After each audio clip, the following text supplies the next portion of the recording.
teman-teman yang lainnya mungkin menyusul ya. Yuk sekarang nomor 28. 2 tahun dibawa ke poliklinik rumah sakit dengan keluhan utama pucat. Ibunya mengatakan bahwa anaknya sudah terlihat pucat sejak 1 bulan yang lalu. Riwayat keluhan yang sama pada keluarga tidak ada. Pemetaan fisik, status gizi kurang, anemia, atrofi papil lidah, dan tidak ada hepatosplenomegali. Pada pemeriksaan HB-nya 6,2, hematoleukositnya normal. Ini normal ya, trombositnya juga normal. Berarti masalahnya ini cuma HB-nya saja. Dan pada pemeriksaan MCV-nya rendah 62, di sini ada nilai normalnya. MCH-nya 21. Jika penderita dilakukan pemeriksaan hapusan darah tepi, maka gambarannya apa? Ya, ini kemungkinan adalah anemia mikrositik ya. Karena HB-nya rendah, MCV, MCH-nya juga rendah. Dan kita lihat kira-kira anemia mikrositiknya ini penyebabnya apa. Nah, ini kita lihat untuk solving way-nya. Untuk masalah HB itu selanjutnya kita lakukan pemeriksaan MCV. Dari MCV-nya nanti kita akan lihat apakah dia low MCV, normal MCV, atau high MCV. Low MCV itu kalau dia berarti low, itu berarti dia anemia mikrositik. Kalau misalnya teman-teman lihat nih yang di atas, ini dia yang normal. Nah, kalau misalnya dia low MCV, itu artinya volumenya kecil-kecil. Dan ada lagi nanti kita lihat ada hipokrom. Hipokrom itu artinya apa? Kepucatannya. Jadi kalau kita lihat di sini dia merah sekali, sedangkan di sini dia putih-putih. Artinya dia lebih pucat. Ini menunjukkan dia adalah anemia mikrositik hipokrom. Nah, lihat yang di bawahnya. Ini adalah tipe anemia anemia yang mikrositik normokrom. Dia ukurannya kecil-kecil, tapi kepucatannya sama kayak yang normal, sama-sama merah ya. Itu dia adalah anemia mikrositik yang normokrom. Nah, berdasarkan volumenya ini nanti kita bisa bedakan ada yang low MCV, normal MCV, sama high yang MCV. Yang jenis-jenis low MCV itu paling banyak ada 3, anemia defisiensi besi, talasemia, sama anemia sideroblastik. Ya, nanti kita lihat masing-masing di selanjutnya, di soal-soal selanjutnya. Sedangkan kalau yang anemia normositik normokrom ini biasanya pada kasus-kasus yang akut, anemia perdarahan akut, atau pada kasus-kasus yang early CKD. Oke, nah sedangkan kalau yang makrositik gimana ya? Makrositik tadi udah sempat ya kita ngomongin. Yang soal pertama itu adalah kebagi 2, anemia megaloblastik, defisiensi vitamin B12 sama asam folat, dan anemia non-megaloblastik biasanya pada penyakit sistemik, HIV, atau nanti pada pasien-pasien liver disease. Nah, lihat anemia mikrositik hipokrom. Tadi volumenya kecil-kecil, makanya gambaran apa yang bisa kita lihat dari hapusan darah tepinya? Ini kita lihat selanjutnya.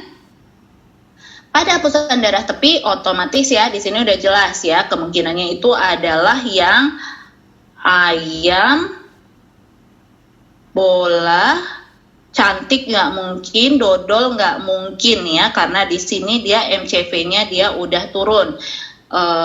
Yang entok nggak kelihatan ya. Nah, selain itu nanti kita bisa lihat gambaran-gambaran yang kelihatan lain adalah sel-sel yang bentuknya volumenya kecil-kecil. Paling banyak itu nanti adalah tipe sel yang sering disebut dengan sel pensil. Anisopoikilositosis ini menunjukkan bahwa pada hapusan darah tepinya ada banyak sel dengan ukuran dan bentuk yang berbeda. Itu artinya anisopoikilositosis. Nah, itu dia gambarannya. Biasanya pada anemia defisiensi besi yang kita temukan adalah sel pensil. Berbeda nanti kalau misalnya yang A ini sel target. Untuk sel target ini biasanya ditemukan pada talasemia.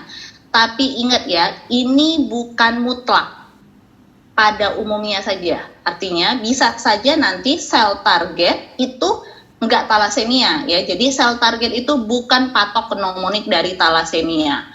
ya, gambarnya nanti kayak gini, karena biasanya itu nanti berkaitan karena si globin dari pita yang ada pada si pasien ini dia terganggu, makanya nanti gambaran bentuk eritrositnya berbeda ya. Jadi pada soal ini adalah anemia defisiensi besi yang kita temukan adalah gambaran banyaknya sel pensil, yaitu ukuran-ukuran yang kecil.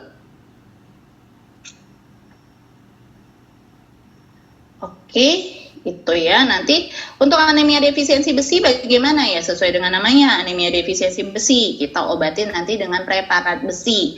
Preparat besi itu sampai kapan? Nanti kita akan bahas selanjutnya di soal lain.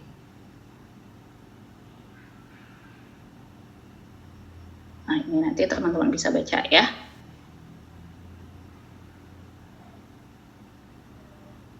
Oke. Nomor 29. Wanita 27 tahun, warga negara asing, terkena malaria dan diberi obat malaria. Namun 2 hari kemudian pasien menggigil hebat dan tampak kuning. Bisa saja ini bagian dari malarianya, tapi bisa juga karena yang lain. Pada pemeriksaan HB5 hematokrit 28, namun di sini ada clue yang lain, defek membran eritrosit dan adanya Hens body. Diagnosa pada turis ini adalah, ya ini kemungkinan adalah adanya HB yang rendah dan pasien tampak kuning. Ini menunjukkan adanya tanda-tanda dari anemia hemolitik. Nah, inilah yang mau kita bahas. Ini kemungkinannya etiologi dari anemia hemolitik itu bisa macam-macam. Yang pertama itu adalah masalah environment. Bisa terjadi akibat trauma atau bisa terjadi akibat infeksi sehingga terjadilah disseminated intravascular koagulasi atau DIC. Bisa juga terjadi masalah internal. Kalau masalah internal itu bisa dari intrinsiknya, artinya dari eritrositnya itu sendiri. Contoh apa? Ini hemoglobinopati atau G6PD defisiensi, artinya memang eritrositnya yang bermasalah. Ada lagi masalah internal yang berkaitan dengan ekstrinsik. Contoh nanti yang tadi, infeksi malaria atau nanti pada kasus-kasus gigitan ular, ada toksin, itu dia ekstrinsik. Ada lagi nanti masalahnya di membrannya. Untuk membran juga kebagi 2, intrinsik dan ekstrinsik. Biasanya untuk intrinsik ini nanti adalah kasus-kasus perositosis herediter atau PNH, ini PNH ya.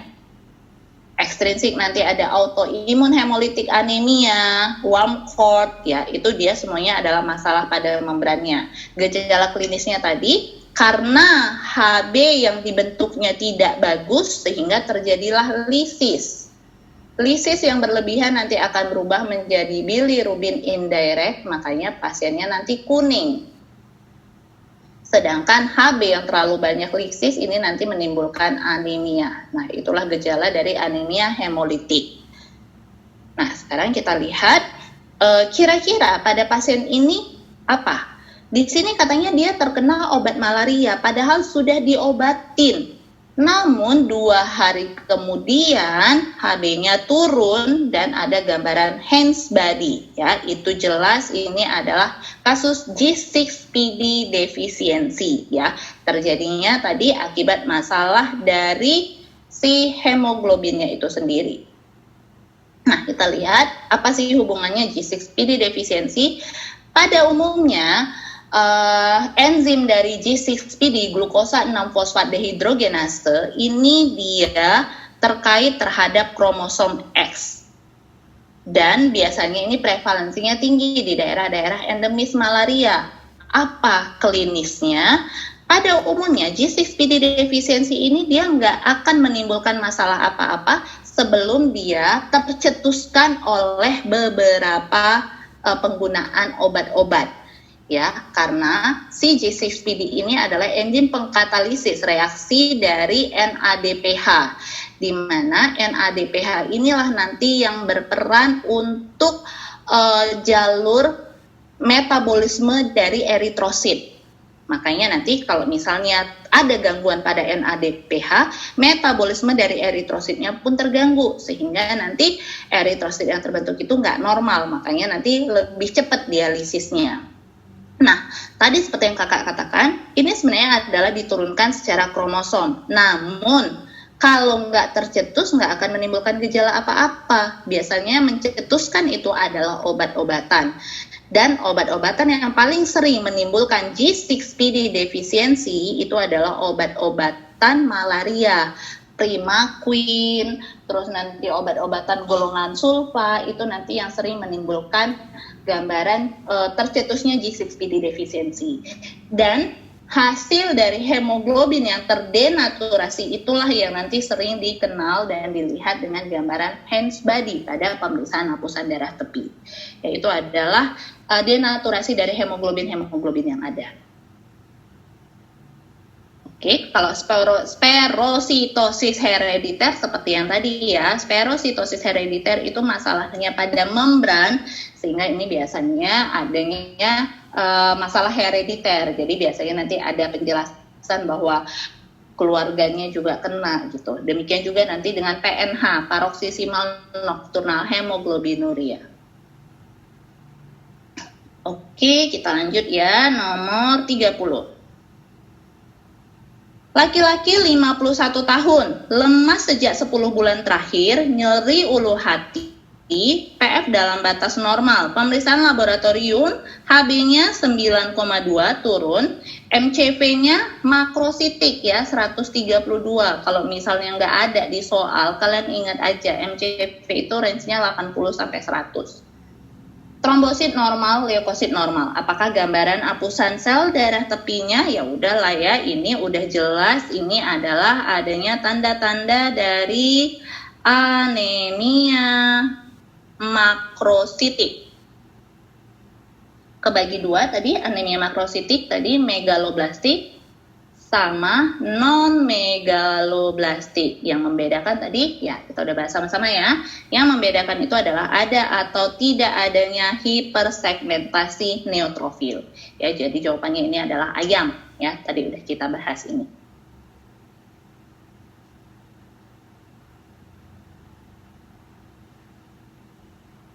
Oh iya, satu lagi mungkin yang sering juga, kalau tadi defisiensi B12 itu biasanya terjadi pada gastric resection atau ileum defisiensi asam folat, biasanya terjadi pada pasien-pasien dengan gangguan dari yeyenum, ya, reseksi yeyenum. Ya, itu yang membedakan. Kalau asam folat itu dia penyerapannya di yeyenum, sedangkan kalau si B12 itu penyerapannya di ileum. Ya, ini tadi udah kita bahas, absorpsi vitamin B12.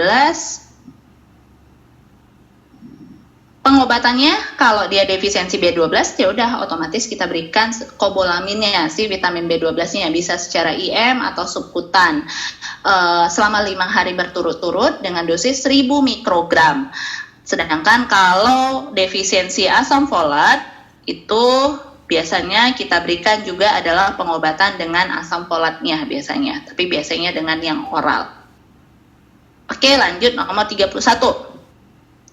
Seorang laki-laki 35 tahun didiagnosa menderita hemoroid interna stadium 3 setelah seminggu ini mengeluh perdarahan di duburnya, merasa lemah, badan sering pusing, HB 6, MCV, MCH-nya rendah, anemia mikrositik hipokrom, ya. Pemeriksaan yang diperlukan untuk menegakkan diagnosa. Nah, ini dia berarti ingat tadi ya, ini adalah anemia mikrositik hipokrom. Kemungkinan tadi anemia mikrositik hipokrom tadi ada 3. Ini anemia defisiensi besi, anemia sideroblastik, sama talasemia. Sideroblastik itu sangat jarang sekali karena itu nanti berkaitan sama masalah di sumsum tulangnya, tapi dominan yang bermasalah adalah HB-nya. Nah, salah satu yang bisa kita bedakan anemia defisiensi besi dan talasemia ini adalah dari gambaran ini, profil besi. Pada perdarahan kronik itu nanti ujung-ujungnya akan terjadi anemia defisiensi besi. Kenapa? Karena dia perdarahan sehingga nanti tubuh akan berusaha membentuk HB terus sehingga nanti cadangan besinya akan berkurang. Makanya untuk membedakan anemia defisiensi besi sama talasemia dari pemeriksaan penunjang, walaupun dari pemeriksaan fisik sebenarnya sangat jelas, itu bisa kita tentukan dari profil besinya. Profil besinya apa? Biasanya yang kita periksa itu nanti adalah serum ferritin, saturasi transferin, sama serum iron. Serum ferritin itu adalah cadangan besi yang biasanya itu ada di hepar. Makanya kalau teman-teman lihat pada keadaan awal itu biasanya serum ferritinnya duluan yang turun. Serum ferritinnya turun artinya cadangan besinya sudah mulai turun. Tapi pada keadaan itu biasanya serum ironnya masih normal. Barulah nanti lama-lama serum ironnya juga ikutan turun, artinya cadangannya udah kepake semua. Terakhir yang beredar di plasma pun semakin turun. Nah, pada keadaan itu udah masuk ke dalam kasus anemia defisiensi besi, ditambah dengan HB-nya pun sudah semakin turun. Ya, di sisi lain, pada profil besi ini kita juga bisa melihat nanti ada yang namanya TIBC, Total Iron Binding Capacity. Ini adalah kapasitas total tubuh untuk mengikat besi. Ya, jadi pada anemia defisiensi besi, kita akan melihat pertama ferritinnya turun, serum ironnya turun, dan TIBC-nya meningkat. Ya, total iron binding capacity-nya meningkat. Nah, makanya pada kasus ini tadi, laki-laki yang mengalami perdarahan, yang kemungkinan terjadi adalah anemia defisiensi besi, yang kita periksa itu adalah serum iron sama TIBC. Elektropoiesis HB ini untuk kasus talasemia. BMP, aspirasi sumsum tulang, ini biasanya untuk kasus anemia aplastik atau nanti pada keganasan, leukemia. Ya, yang ini tes acid Hunt, tes fragilitas itu jarang dilakukan.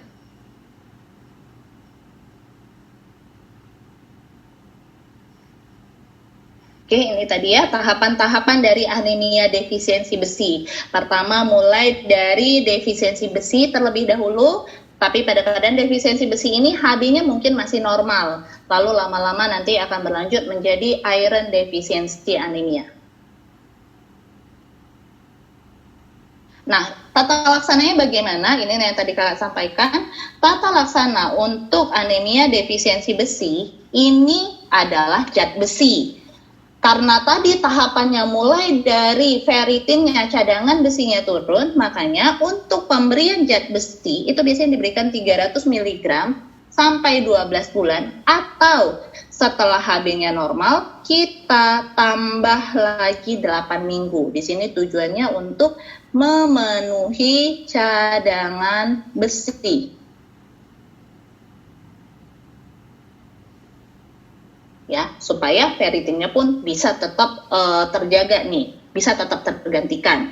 Nah, kalau misalnya dengan ferrosulfat ternyata ada masalah, misal dia nggak bisa mengabsorpsi, dan itu biasanya paling baik diabsorpsi bersamaan dengan vitamin C, ya, karena Fe itu nanti penyerapannya bagus pada keadaan asam.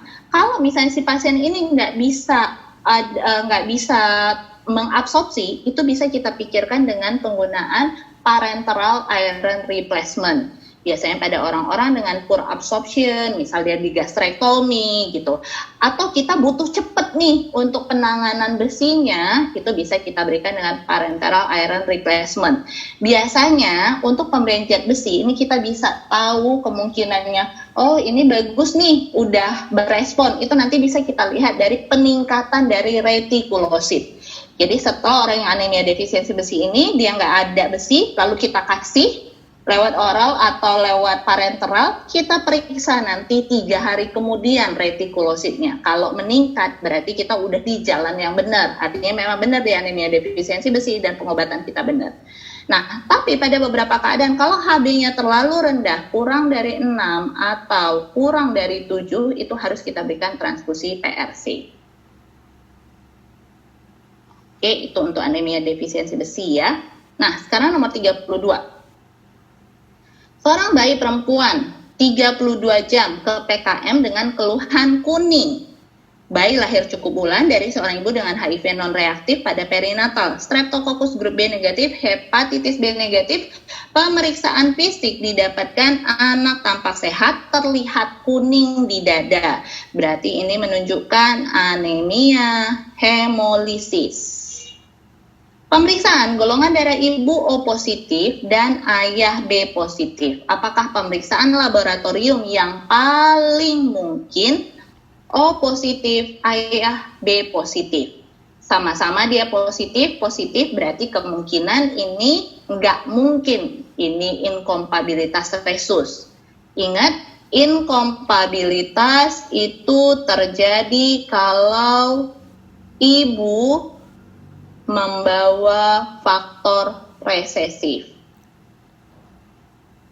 Faktor resesif itu apa? Kalau dia resus positif dan resus negatif, yang resesif itu adalah yang negatif. Artinya dia bakal kalah nih kalau ketemu sama yang positif. Kalau ABO, yang resesif itu adalah yang O. Artinya kalau golongan darah O ketemu dengan golongan darah B, pasti dia jadi golongan darah B karena B lebih dominan. Makanya di sini ibu O positif, ayah B positif, berarti kemungkinan ini menjelaskan bahwa si anak ini terjadi inkompatibilitas ABO. Nah, pemeriksaannya apa? Untuk pemeriksaan ini, untuk kasus inkompatibilitas itu bisa kita lakukan ini ya tadi untuk jenis-jenis anemia hemolitik. Ya, untuk inkompatibilitas ABO di sini, untuk inkompatibilitas di sini kemungkinan adalah masalahnya pada kasus-kasus ini ya, ini yang anemia hemolitik internal berkaitan dengan hemoglobinnya. Nah, pemeriksaannya apa? Yang bisa kita lakukan untuk memastikan pemeriksaan dari adanya hemolisis akibat inkompatibilitas ABO itu nanti bisa kita lakukan dengan pemeriksaan COMTES.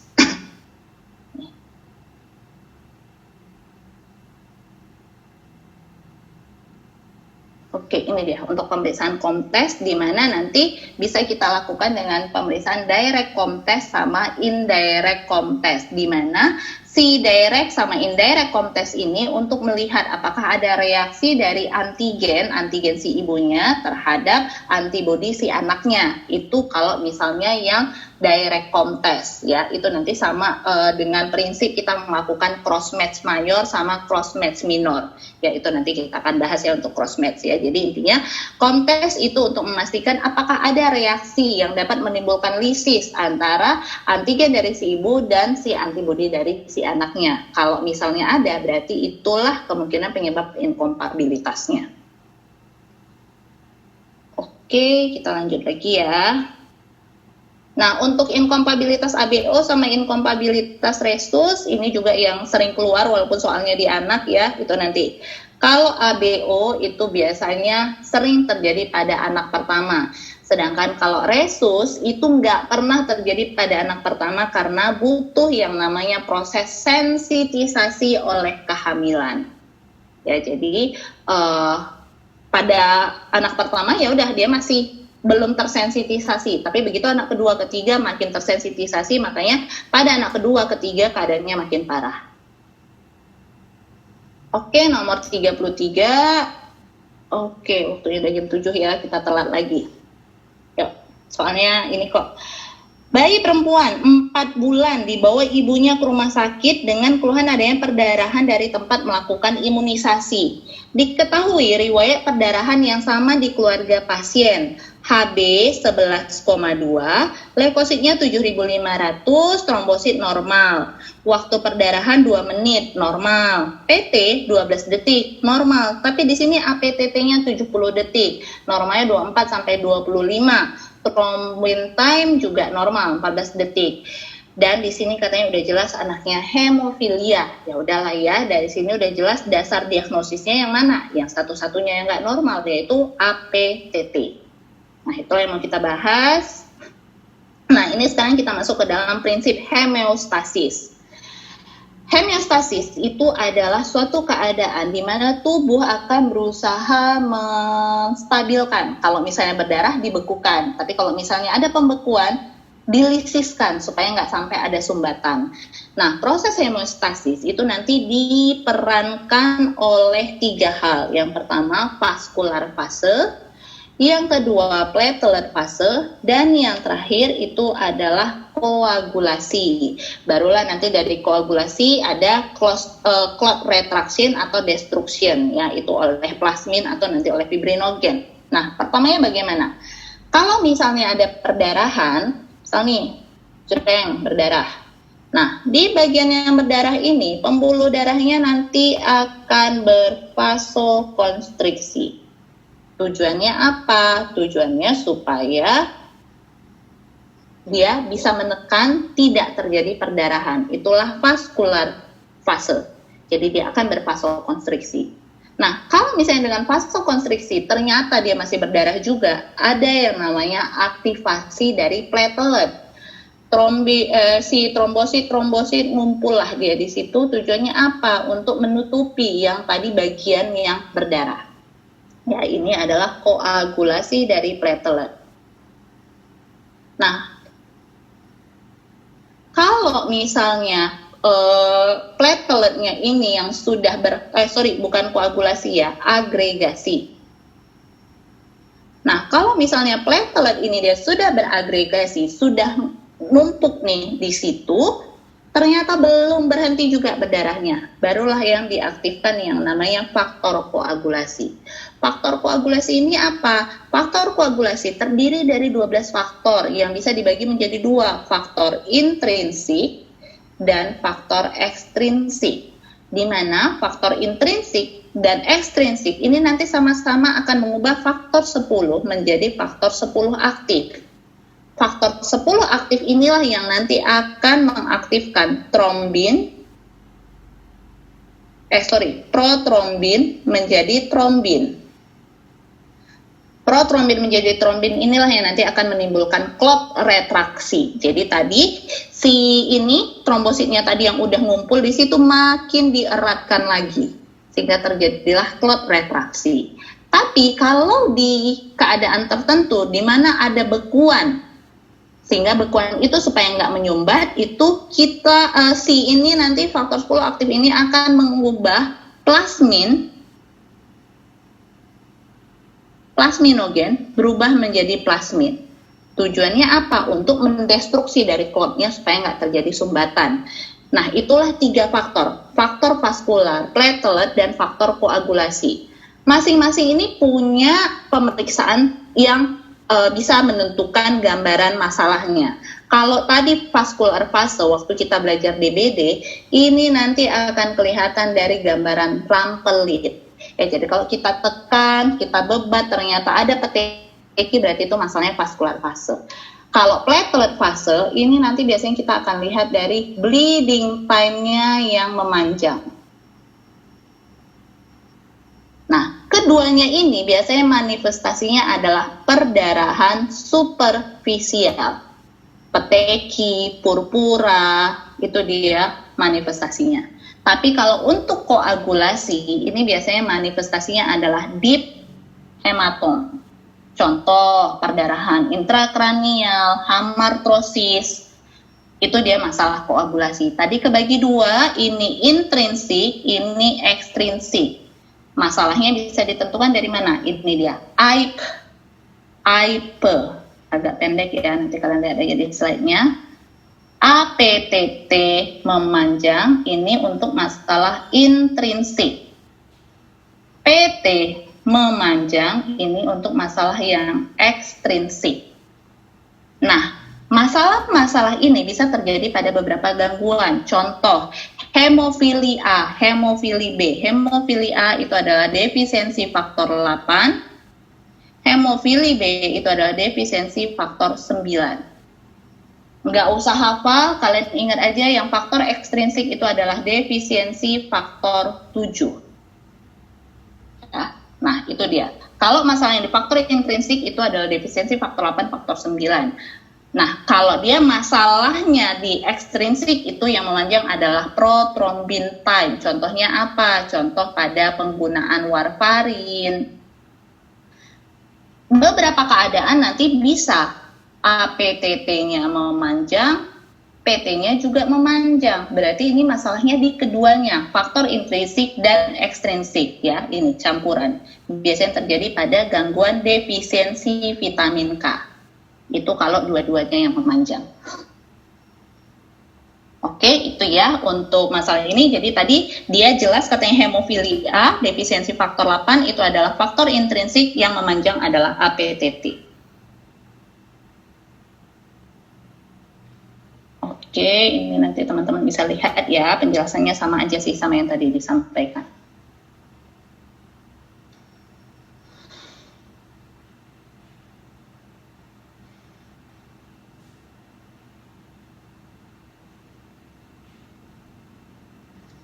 Oke, nomor 34. Perempuan 5 tahun diantar oleh kedua orang tuanya dengan keluhan demam berulang, cepat lelah dan memar pada kedua kaki sejak 5 bulan. Keluarga menyangkal ada riwayat pengobatan dan makanan tertentu. Pada pemeriksaan dia ada demam, ada peteki, dan ada limfadenopati pada leher. Terus leukositnya sangat meningkat, HB-nya rendah, trombositnya rendah ya, berarti ini menunjukkan ini kemungkinan adalah keganasan pada leukosit atau leukemia, karena leukositnya dibentuk semakin banyak sehingga menekan proses eritropoiesis sama trombopoiesis. HB-nya rendah, trombositnya rendah. Makanya pasiennya cepat lelah, trombosit rendah, yang tadi ada gambaran masalah superficial, peteki gitu. Dia leukositnya memang banyak, tapi fungsinya nggak normal, makanya dia mudah terkena infeksi, makanya pasiennya juga mengalami demam berulang. Nah, ini adalah leukemia, masalahnya ini leukemia yang mana? Di sini katanya sel blast 84%. Apakah diagnosa pada kasus ini? Oke, ya ini kita lihat ya. Nah, ini jawabannya A, leukemia akut yang tipe limfoblastik. Nah, coba kita lihat ya. Ini dia tipe leukemia, di mana gambaran leukemia itu biasanya adalah HB-nya rendah, leukosit tinggi atau leukosit turun dan trombositnya rendah. Kita lihat, kalau misalnya teman-teman lihat ini adalah proses dari eritropoiesis, di mana awalnya stem cell itu nanti akan kebagi dua, terdiferensiasi menjadi yang tipe mielogen sama terbagi lagi menjadi yang limfogen. Limfogen inilah yang nanti ujung-ujungnya jadi limfosit B, limfosit T. Mielogen inilah nanti yang ujung-ujungnya nanti yang tadi bisa jadi neutrofil. Nah, itu dia. Kalau misalnya dia sudah jadi neutrofil, limfosit B, limfosit T, itu berarti dia sudah dikategorikan menjadi sel yang matang. Tapi kalau misalnya yang awal-awal limfoblast, mieloblast, berarti itu dia masih di sel-sel yang muda, berarti dia masih yang di atas-atas gitu. Nah, kalau dia dominan sel yang muda, itu bisa kita katakan dia masih ke dalam gambaran yang akut, di mana nanti kita akan menemukan sel blast pada pasien itu lebih dari 10%. Artinya dominannya itu di fase yang atas. Nah, yang blast ini juga akan kebagi dua. Blast yang menjadi tipe mieloid kah? Atau yang tipe limfoid? Tinggal lihat. Kalau yang dia tipe limfoid, itu acute lymphoid leukemia, itu nanti khas di soal itu adalah limfoblast. Sedangkan ini mieloblast. Dan blastnya itu lebih dari 10%. Tapi kalau blastnya kurang dari 10%, berarti artinya dia udah di fase yang matang. Makanya dikatakan kronik. sama kebagi dua, tergantung. Kalau dominan adalah neutrofil, berarti kronik mielositik leukemia. Kalau dominan adalah limfosit, berarti itu adalah kronik limfositik leukemia. Ya, jadi kita balik lagi ke soal. Di sini katanya yang dominan adalah sel blast. Nggak ada pilihannya apakah limfoblast atau mieloblast, adanya cuma akut sama kronik. Ya udah, karena ini lebih dari 10%, makanya ini adalah tipe LLA. Kalau misalnya kita lihat dari klinisnya, ini teman-teman bisa lihat anak muda suka baca tapi tidak matang. Artinya yang tidak matang itu adalah seri yang akut terjadinya pada usia muda. Selnya tidak matang atau blast. Sedangkan orang tua kurang baca tapi sempurna. Kronik pada dominannya sering pada usia tua dengan sel-sel yang matang. Ya, jadi udah gampang ya membedakan AML, ALL, CML, CLL. Pada beberapa keadaan atau pada beberapa soal, seri dari yang kronik mielositik leukemia ini nanti sering dibuat gambarannya di soal, yaitu kalau misalnya yang ini tadi CML, ini sering nanti ada gambaran kromosom Philadelphia. Sedangkan pada AML ini nanti sering ada our roots body. Ya, itu dia untuk pembeda, tapi cuma untuk seri AML sama CML saja. Oke.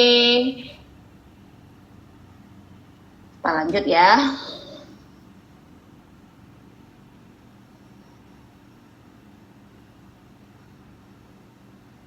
Nah, sekarang nomor 35. Nah, tadi sebagian udah kita bahas kok, jadi harusnya lebih gampang. Anak laki-laki 6 tahun dengan keluhan pucat, nafsu makan cukup. Artinya nafsu makannya nggak ada masalah, namun ada gangguan pertumbuhan. Ada riwayat transfusi, dijumpai splenomegali. Ada anemia, mikrositik, hipokrom, dan target sel. Ini udah jelas lah ya. Ini dia anemia mikrositik, tadi kemungkinannya anemia defisiensi besi, talasemia sama sideroblastik, tapi tadi sideroblastik itu jarang. Terus di sini juga ada katanya target sel, ya udahlah ya, ini udah jelas ini adalah talasemia. Oke, kita lihat solving way-nya untuk belajar tentang talasemia. Nah ini, tadi yang udah kita bahas pembagiannya mikrositik, makrositik, nggak usah kakak ulang lagi.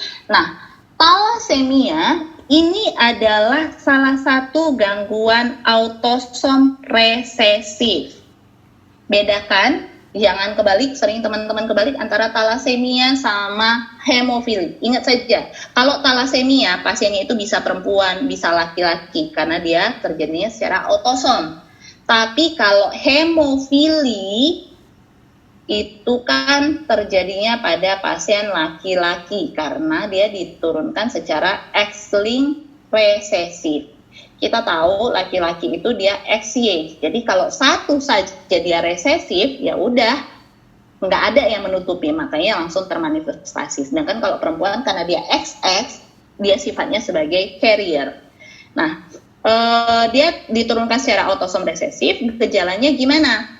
Pada umumnya pasien yang dia talasemia ini kan dia masalahnya adalah Fe-nya ada, tapi yang bermasalah itu adalah pita dari globinnya yang bermasalah.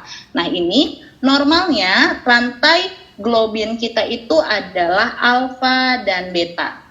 Tapi kalau alfa talasemia, rantai alfanya ini nggak ada. Yang ada adalah rantai beta yang sering dikatakan 2 beta 2 atau HBH. Itu untuk talasemia alfa. Sedangkan untuk talasemia beta, rantai betanya ini yang gak normal, sering nanti yang kelihatan ini adalah HBF dan HbA2. Itu yang dominan pada talasemia beta. Nah, karena rantai globinnya itu nggak normal, makanya nanti eritrositnya ini gampang lisis. Karena dia lisis, makanya nanti dia akan kuning si pasiennya. Dan selain itu, lisisnya itu ada di mana? Di spleen. Makanya nanti pasien-pasien talasemia ada splenomegali. Nah, selain itu, karena dia lisis, tubuh akan berusaha mengkompensasi untuk membentuk eritrosit terus-terusan, membentuk eritrosit. Nggak cuma sumsum tulang yang kerja, tapi ini sampai tulang-tulang di bagian lain, tulang kranial juga ikut kerja, makanya nanti sering ada gambaran hair on pada gambaran ininya, ronsen kranialnya. Dan perhatikan, globinnya yang bermasalah, sehingga si pasien ini akan terjadi penumpukan besi. Makanya akibat penumpukan besi, nanti si pasiennya ini nanti ada klinisnya yang kulitnya dia menghitam seperti itu. Itu adalah tanda-tanda penumpukan besi. Nah, itu dia klinis dari talasemia. Kalau anemia defisiensi besi, kita kasih besi. Kalau talasemia beda, yang kita kasih adalah kelating besi. Kita hancurkan besinya. Karena apa? Karena besinya ini tuh nggak bisa berikatan dengan hemoglobinnya, karena hemoglobinnya yang bermasalah. Dan besi yang kebanyakan ini nanti bisa numpuk di jantung dan macam-macam. Makanya pada talasemia itu harus kita berikan zat sifatnya kelating besi. Dan yang kita sampaikan ke pasien adalah dia sebaiknya konsumsi yang berlawanan sama tadi anemia defisiensi besi. Anemia defisiensi besi sebaiknya dia konsumsi yang asam. Kalau yang talasemia itu biasanya kita sarankan adalah konsumsi yang seperti teh, tanin, supaya penghancuran besinya meningkat. Ya, ini dia untuk obat-obatnya biasanya adalah golongan kelating besi, itu biasanya golongan medikamentosanya itu biasanya pada kasus-kasus kelating besi itu yang diberikan adalah defuroxamin. Kapan kita lakukan splenektomi? Ya kalau dia udah splenomegali masif. Oke, itu untuk kasus talasemia. Oke, lanjut ya. 36. Pada, ini udah jelas lah ya soalnya. Anak 7 tahun diantar ibunya ke dokter, keluhan pucat, mudah lelah, tidak ditemukan perdarahan. Berarti nggak ada masalah nih perdarahan. Kakak perempuan pasien ditemukan keluhan yang serupa dan sering transfusi 1 sampai 2 kali per bulan. Kenapa orang talasemia harus transfusi? Ya iyalah, karena dia proses pembentukannya yang nggak terganggu, lisisnya semakin sering, akhirnya dia HB-nya rendah. Makanya nanti dia transfusi untuk memenuhi kebutuhan HB-nya. Nah, parameter pemeriksaannya yang tadi ya adalah dengan elektroforesis HB, di mana nanti yang paling sering pada talasemia beta yang kita temukan itu adalah HbA2 yang meningkat dan HbA2 dan HbF. Sedangkan talasemia alfa yang kita temukan meningkat itu adalah HbH. Normalnya tadi ya 2 alfa, 2 beta. Tuh. Ya. Oke, lanjut nomor 37. Pria 35 tahun, riwayat hipertiroid, sudah menjalani operasi pengangkatan tiroid. Sering kaku leher, kejang, Chopsteck sign, Trousseau sign, positif. Saat diambil darah, tidak berhenti keluar meskipun sudah di DEP. Trombositnya sebenarnya normal ya, 150. Clotting time 14 menit, kadar kalsium total 6 mg. Tadi kakak udah sampaikan bleeding time. Bleeding time itu menunjukkan masalah pada trombosit. Sedangkan clotting time ini menunjukkan masalah pada faktor koagulasi. Yang ke-12 faktor tadi, tapi kalau clotting time saja kita nggak bisa membedakan apakah itu dia defisiensi faktor intrinsik atau ekstrinsik. Kita cuma tahu ada masalah faktor koagulasinya. Nah, kenapa di sini faktor koagulasinya bermasalah? Lihat, di sini katanya dia ada riwayat pengangkatan tiroid, terus Chopsteck sign sama Trousseau sign positif. Ingat kemarin kita udah belajar di endokrin, ini efeknya adalah paratiroid hormonnya pun hilang sehingga kadar kalsiumnya turun. Kadar kalsium yang turun inilah nanti yang menimbulkan Chopsteck sign dan Trousseau sign-nya juga positif. Apa efeknya ke faktor koagulasi? Nah, ini teman-teman bisa lihat. Nih Ini tadi faktor koagulasi yang kita pelajarin, ada faktor intrinsik, ada faktor ekstrinsik, yaitu faktor 7. Nah, tadi ada vitamin K yang berperan untuk faktor intrinsik dan ekstrinsik. Selain itu ada juga yang namanya kalsium. Kalsium itu ngapain? Ini dia. Kalsium itu berperan untuk menghubungkan faktor koagulasi dengan fosfolipid trombosit ya. Jadi begitu faktor koagulasi ini aktif supaya nanti protrombin dan trombin itu adalah serin protease itu dia bisa bekerja yang nanti akan mengaktifkan fibrinogen menjadi fibrin untuk kasus clotting atau nanti mengaktifkan plasminogen menjadi plasmin itu untuk kasus destruksi, itu dia butuh fosfolipid trombosit. Itulah yang diperankan oleh kalsium. Makanya pada pasien ini karena kalsiumnya rendah, ya udah terjadi juga gangguan perdarahan. Oke, nomor 38. Seorang anak laki-laki 14 tahun dibawa keluarganya ke rumah sakit dengan keluhan bercak biru, spontan pada sendi lutut kaki. Berarti ini menunjukkan hamartrosis. Hamartrosis itu adalah deep thrombosis, deep hematom, berarti menunjukkan masalah pada faktor koagulasi. Pemeriksaan laboratorium HB masih 14, leukosit 8.000, trombosit 225.000. Kira-kira diagnosa yang paling mungkin ini adalah gambaran deep hamartrosis, masalah faktor koagulasi, dan terjadinya pada anak laki-laki. Dan sebelumnya pun dia pernah menjalani sirkumsisi dengan perdarahan yang lama ya. Berarti ini menunjukkan masalahnya adalah hemofilia. Nah, hemofilia tadi ada 2, hemofilia A dan B, ini defisiensi faktor 8, ini defisiensi faktor 9. Yang paling banyak itu adalah defisiensi faktor 8 ya, makanya ini adalah hemofilia A.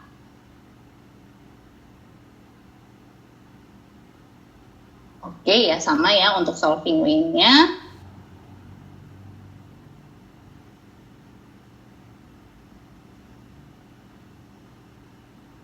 Oke, nomor 39.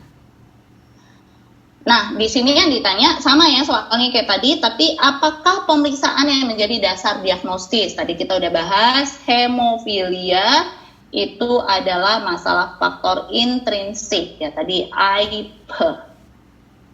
APTT untuk intrinsik, PT untuk ekstrinsik ya. Jadi jawabannya ini adalah APTT.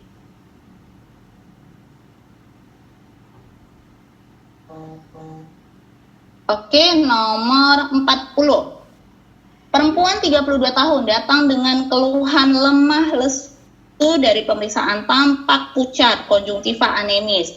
Tidak ditemukan splenomegali. Pada pemeriksaan HB-nya rendah 8,9, serum iron, ferritin turun, TIBC meningkat. Berarti ini menunjukkan anemia defisiensi besi. Apakah efek samping yang paling sering timbul pada pemberian terapi pasien? Tadi ini yang diberikan itu paling sering adalah besi oral. Nah, efek samping yang sering pada pemberian besi oral itu adalah gangguan pencernaan ya. Jadi biasanya pasiennya nanti akan datang dengan keluhan konstipasi, mual, muntah, atau nanti BAB hitam, itu semuanya adalah komplikasi.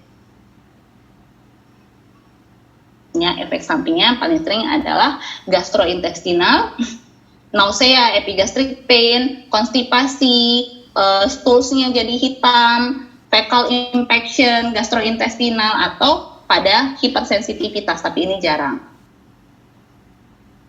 Nah, itu dia efek samping dari pemberian besi. Oke, nomor 41. Wanita 26 tahun dengan keluhan utama mudah lelah, siklus haidnya teratur dengan durasi 3 hari. Merupakan seorang turis berkebangsaan Yunani. HB-nya 10,1, MCHC turun, MCV 70, berarti dia anemia mikrositik hipokrom. Trombositnya normal, leukosit normal. Fecal occult blood test negatif, berarti ini menunjukkan dia bukan karena perdarahan. Lalu pasien diberikan terapi besi. Pasien datang 4 minggu kemudian, tapi labnya tidak berubah. Tadi yang kakak sampaikan, begitu seseorang dengan anemia defisiensi besi, kita pikirkan, kita kasih zat besi, harusnya 3 hari saja itu retikulositnya akan meningkat. Ya, yang kita periksa pertama sekali itu adalah retikulosit karena HB itu agak lama. Nah, di sini katanya udah 4 minggu nggak ada perubahan. Kemungkinan ini yang terjadi adalah hemoglobinopati. Artinya Fe-nya ada, tapi eritrositnya nggak berubah karena apa? Karena si Fe-nya nggak bisa berikatan dengan si rantai globinnya. Nah, itu hemoglobinopati itu sering terjadi pada kasus-kasus yang tadi. Ini ya, sering terjadi pada kasus-kasus paling banyak itu adalah pada kasus sickle cell disease ya. Ini ya, paling banyak itu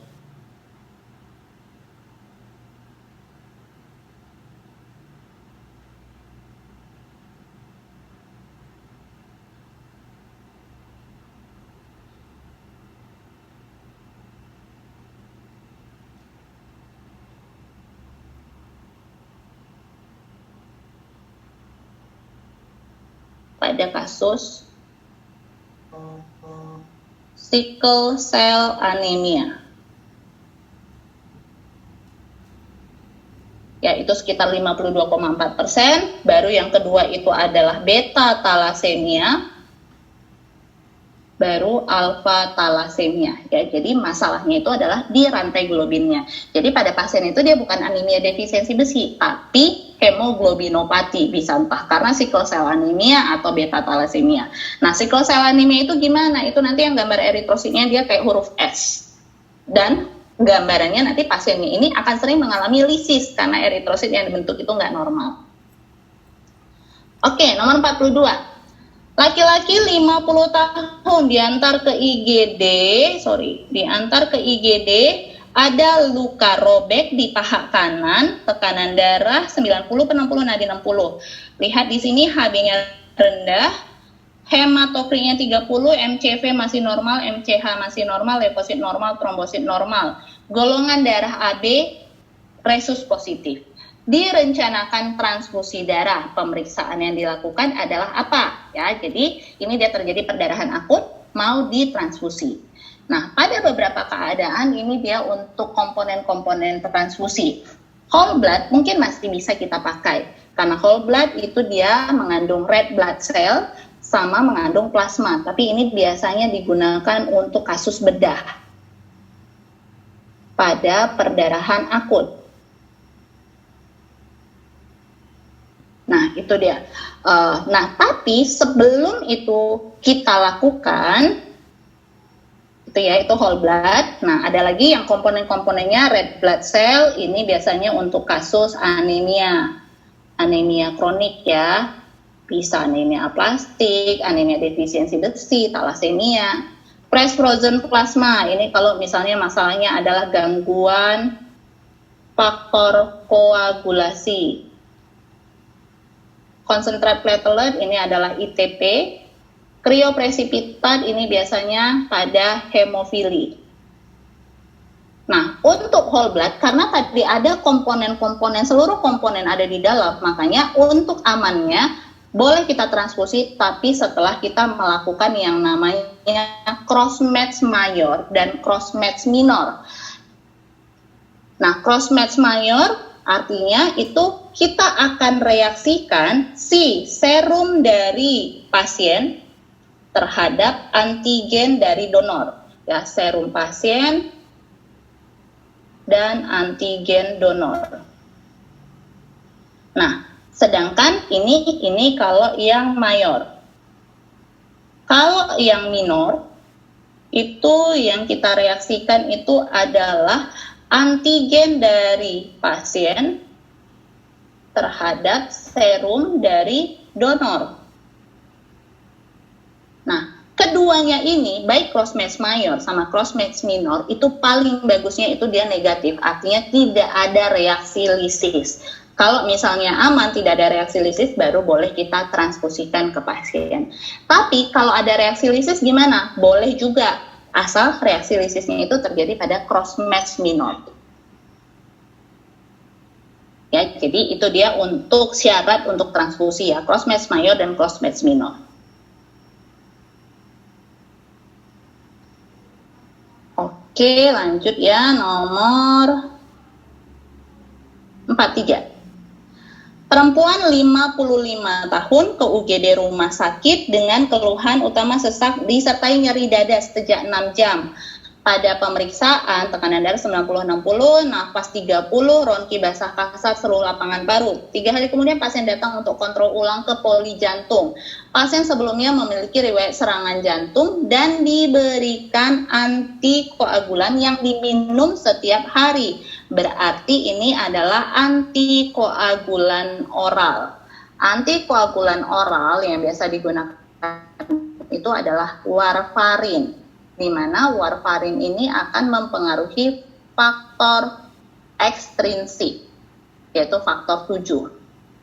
Berbeda nanti kalau misalnya antikoagulannya itu heparin. Kalau heparin ini dia biasanya mempengaruhi faktor intrinsik. Nah, karena di sini clue-nya adalah antikoagulan yang diminum setiap hari, berarti ini adalah warfarin. Ingat tadi AIP. Ya, kalau dia ekstrinsik itu adalah prothrombin time-nya yang memanjang. Makanya di sini jawabannya adalah ayam. Nah, ini. Nanti teman-teman bisa lihat lagi ya. Ini yang tadi penggunaan warfarin itu yang sering menimbulkan gangguan faktor ekstrinsik.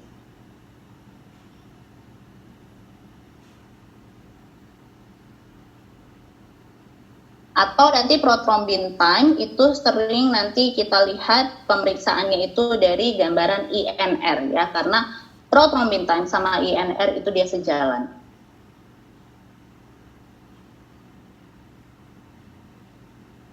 Oke, lanjut nomor 44. Seorang anak 10 tahun diantar ibunya ke poliklinik dengan keluhan sering merasa lemas dan sering kurang konsentrasi belajar. Oke.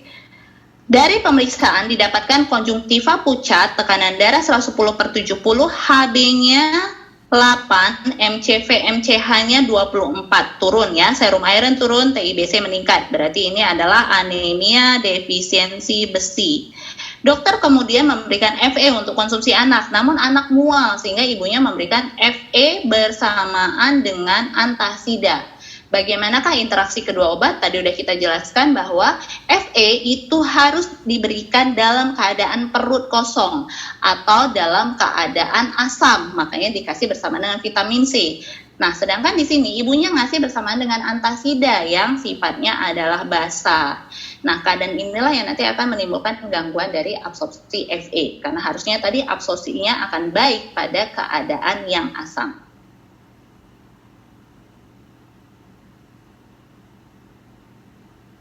Nah, ini ya beberapa keadaannya, efek sampingnya tadi udah kita bahas. Nomor 45. Anak Mizuki 10 tahun dengan keluhan bintik kemerahan di seluruh tubuh. 2 minggu sebelumnya sempat demam selama 5 hari serta batuk pilek dan kemudian sembuh. Pada pemeriksaan, vital sign normal, didapatkan peteki pada ekstremitas, non-palpable, laboratorium menunjukkan hasilnya normal, kecuali trombositnya 50.000, turun. Nah, patofisiologinya ini apa? Ini tadi ya, keluhan di pasien ini adalah perdarahan superficial. Ya, ingat tadi kalau perdarahan superficial, kemungkinannya yang masalah yang primer, yaitu si vaskular dan trombosit ya. Jadi ini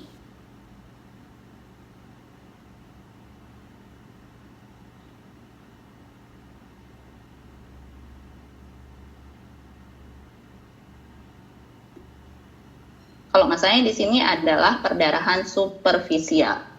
Nah, di soal nggak ada dijelaskan tentang masalah vaskular, contoh kayak DHF gitu nggak ada, tapi trombositnya yang turun dan ada riwayat demam ya. Pada pasien itu adalah terjadinya ITP.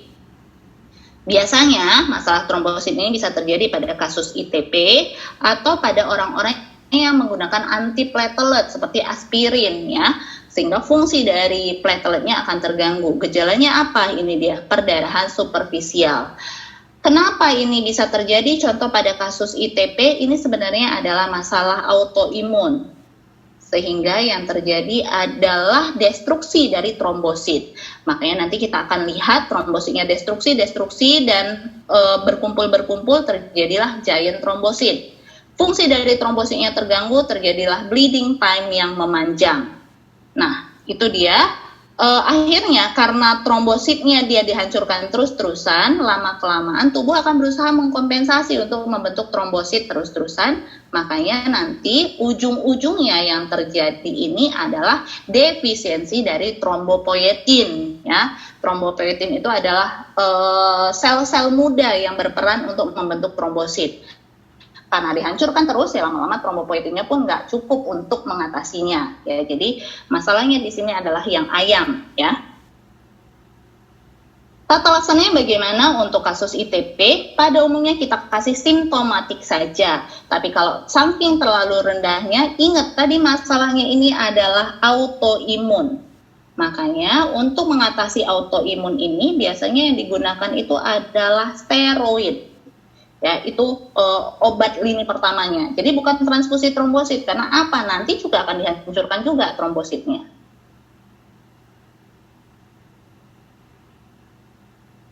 Oke, lanjut ya, nomor 46. Anak laki-laki 12 tahun ke rumah sakit untuk sirkumsisi, riwayat darah sukar membeku pada luka dan lebam. Riwayat yang sama pada kakak laki-laki, berarti ini menunjukkan adalah hemofili ya, karena terjadinya pada laki-laki. Nah, hemofili tadi terjadi akibat defisiensi faktor pembekuan 8 ya, yaitu hemofili A, itu yang paling banyak. Oke, jadi 46 ini jawabannya bola ya, ini udah jelas ya, data kita ulang-ulang terus nih.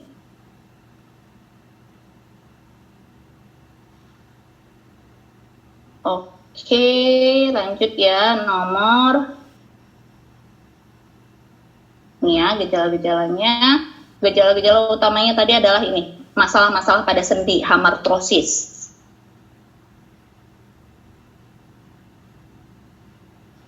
Ingat tadi hemofili itu diturunkan secara X-linked. 47, anak laki-laki 5 tahun, keluhan pucat, perut semakin membesar, nafsu makan menurun, nyeri tulang mata dan ada proptosis, pembesaran KGB servikal dan inguinal dan ada hepatomegali ya. Ini kita ngomongin keganasan pada anak. Keganasan pada anak itu dia lihat di sini nggak ada masalah-masalah darah, berarti bukan leukemia.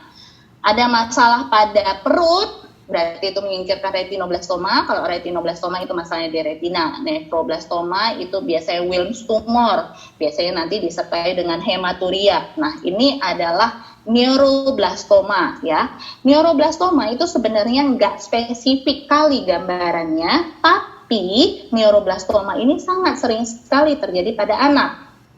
Nah, ini dia klinisnya. Anamnesisnya biasanya gejalanya bervariasi, tergantung dari masalahnya ada di mana. Kalau misalnya di sini adanya di abdomen, ya udah perut membesar. Kalau dia adanya di chest, ya udah dadanya membesar. Kalau masalahnya di tulang belakang, ya udah nanti akan ada bone pain gitu, bruising di daerah mata. Nah, itu dia anamnesisnya. PF-nya tergantung posisi tumor.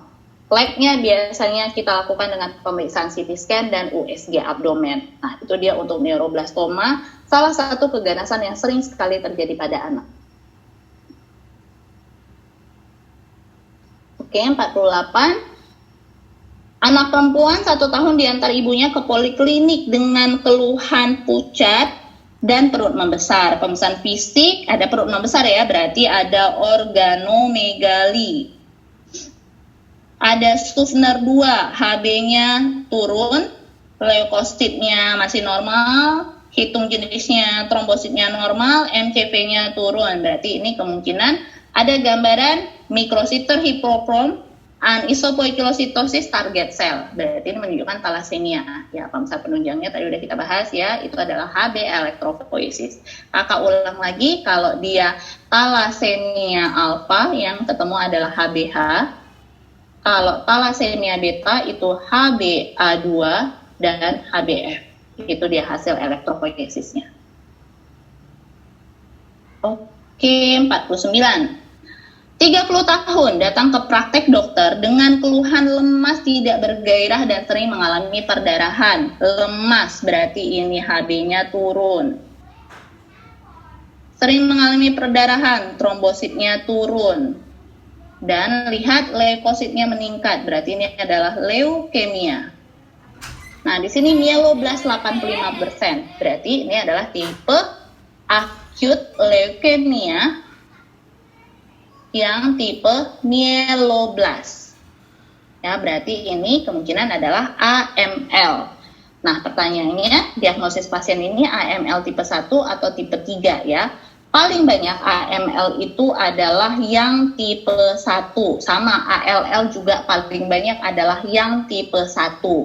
Yang tipe 1 itu gambarnya gimana? Yang tipe 1 ALL atau AML itu adalah gambaran di mana sel-sel mieloblastnya sama semua dia ukurannya gitu. Ya, jadi dia bentuk dan ukurannya ini kalau misalnya dilihat nih yang tipe 1 mieloblast without diferensiasi, artinya nanti bentuknya sama semua. Begitu juga dengan ALL ya. Itu adalah klasifikasi dari American British ya.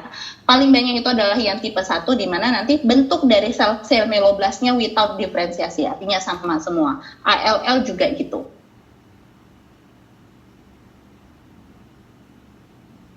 Oke. Lanjut ya. Nomor 50, yang terakhir ya. Perempuan 24 tahun ke poliklinik dengan keluhan sering merasa lesu saat beraktivitas, muncul sejak 3 bulan dari pemeriksaan fisik konjungtiva anemis, lain-lainnya dalam batas normal, HB 9,3.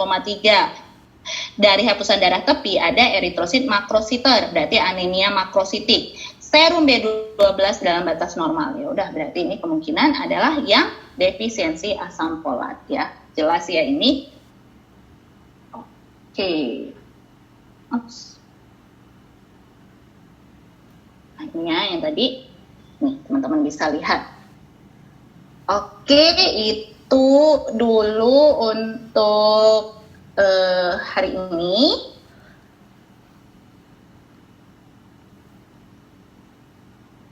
Oke, gimana? Agak lebih jelas lah ya.